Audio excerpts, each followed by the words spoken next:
இன்றைக்கு கிராமத்தில் இருக்கின்றவர்களுக்கெல்லாம் முழுமையா சிகிச்சை கிடைக்கல.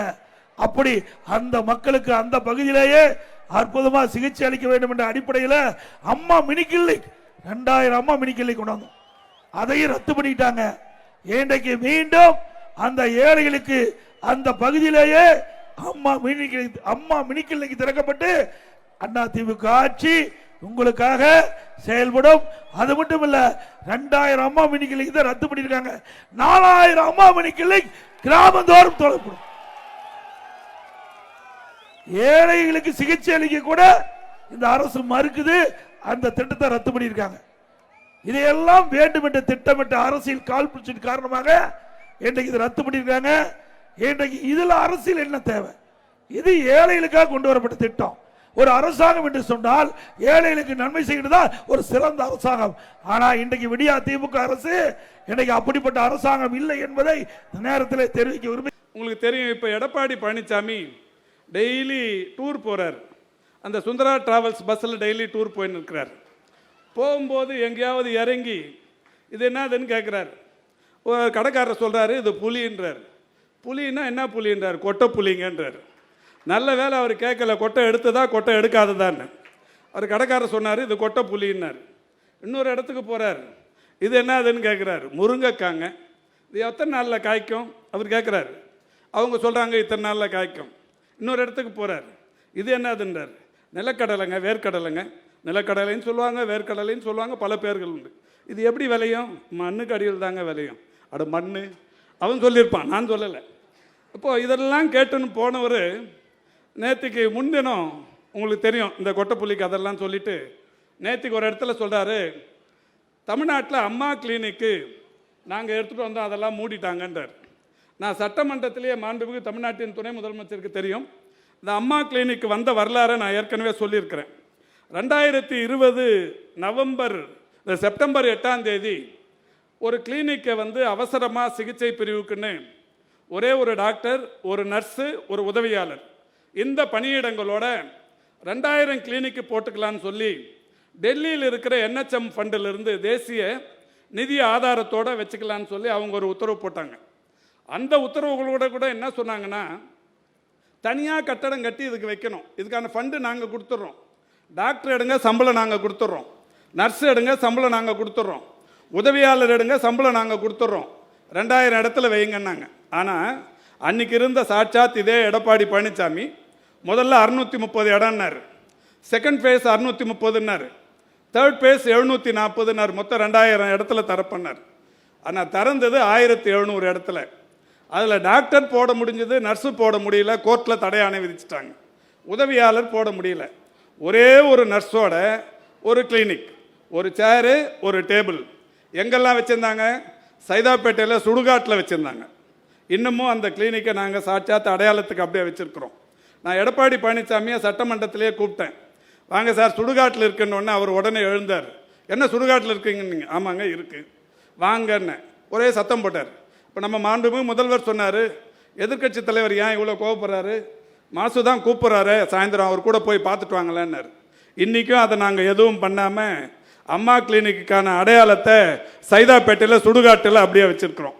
அதை போய் நேற்றுக்கு சொல்கிறாரு, அம்மா கிளினிக்கெலாம் இந்த ஆட்சியில் மூடிட்டாங்கன்னு. நாங்கள் மூடலை. இந்த அம்மா கிளினிக்கு கொடுக்குறப்பவே டெல்லியிலிருந்து ஒரு அரசாணை கொடுத்தாங்க.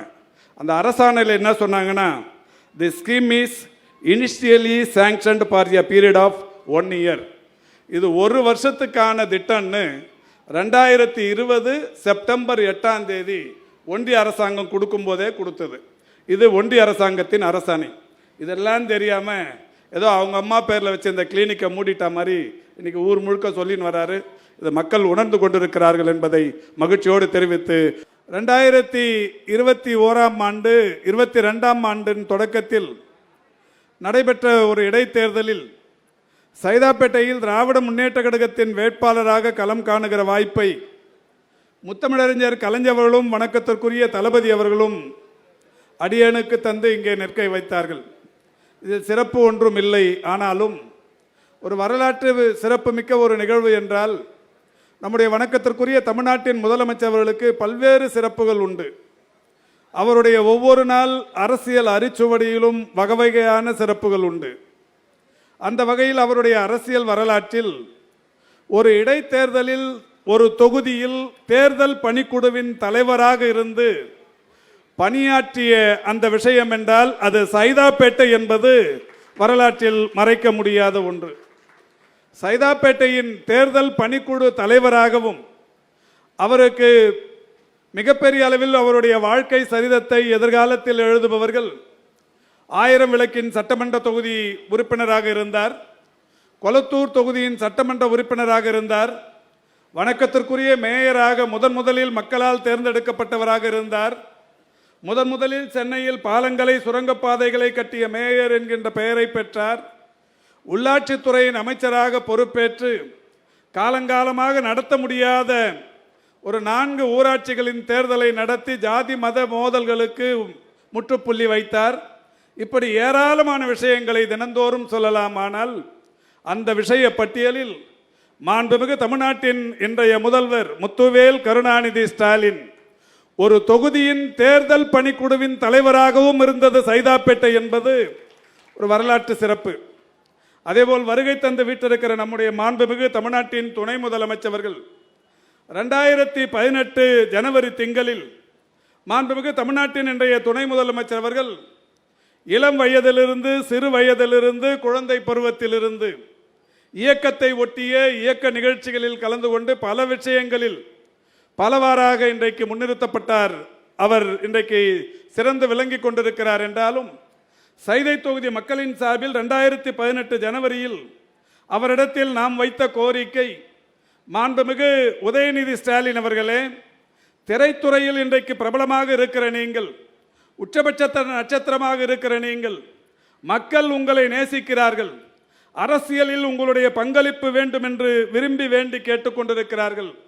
எனவே இந்த மேடையிலிருந்து நீங்கள் இறங்கும் போது அரசியலில் நான் முழுமையான அரசியலில் ஈடுபடுவேன், முழு நேர அரசியலில் ஈடுபடுவேன் என்கின்ற உறுதியை நீங்கள் தெரிவித்துவிட்டு இந்த மேடையில் இருந்து இறங்கினால் நன்றாக இருக்கும் என்று சொன்னேன். மாண்புமிகு தமிழ்நாட்டின் துணை முதலமைச்சர் அவர் பேசும்போது சொன்னார், சுப்பிரமணி மேடையிலிருந்து இறங்கும் போது அரசியலில் முழுமையான அரசியலில் ஈடுபடுவேன் என்று சொல்லிவிட்டு இறங்க வேண்டும் என்று சொன்னார். நான் முடிவெடுத்து விட்டே இந்த மேடையில் ஏறி இருக்கிறேன், நான் முழுமையான அரசியலில் ஈடுபடுவது என்று. அந்த வகையில் இந்த சைதாப்பேட்டைக்கு அந்த பெருமையும் உண்டு. இப்படி பல்வேறு சிறப்புகள் அடங்கிய இந்த சைதாப்பேட்டையில் இன்றைக்கு நடைபெறுகிற இந்த மருத்துவமனை திறப்பு விழாவுக்கு வருகை தந்திருக்கின்ற மாண்புமிகு தமிழ்நாட்டின் முதலமைச்சர் அவர்களை வருக வருக என்று அன்போடு வரவேற்கிறேன். மாண்புமிகு நகராட்சித்துறை அமைச்சர் அவர்களை வருக வருக என்று அன்போடு வரவேற்கிறேன். இந்த துறையின் செயலாளர், NHM MD, TNHSP PD, DMS போன்ற உயர் அலுவலர்களை மகிழ்ச்சியோடு வரவேற்கிறேன். வருகை தந்து சிறப்பித்திருக்கிற மரியாதைக்குரிய சட்டமன்ற உறுப்பினர்கள் அரவிந்த் ரமேஷ், காரம்பாக்கம் கணபதி, பிரபாகர் ராஜா உள்ளிட்டவர்களையும், உள்ளாட்சி அமைப்புகளைச் சேர்ந்த பெருமதிப்பிற்குரிய துணை மேயர் மகேஷ்குமார் அவர்களையும், உள்ளாட்சி அமைப்புகளைச் சேர்ந்த நிர்வாகிகளையும், திருவிக நகர் தொகுதியின் சட்டப்பேரவை உறுப்பினர் இனியன்பர் தாயகம் கவி அவர்களையும் அன்போடு வரவேற்று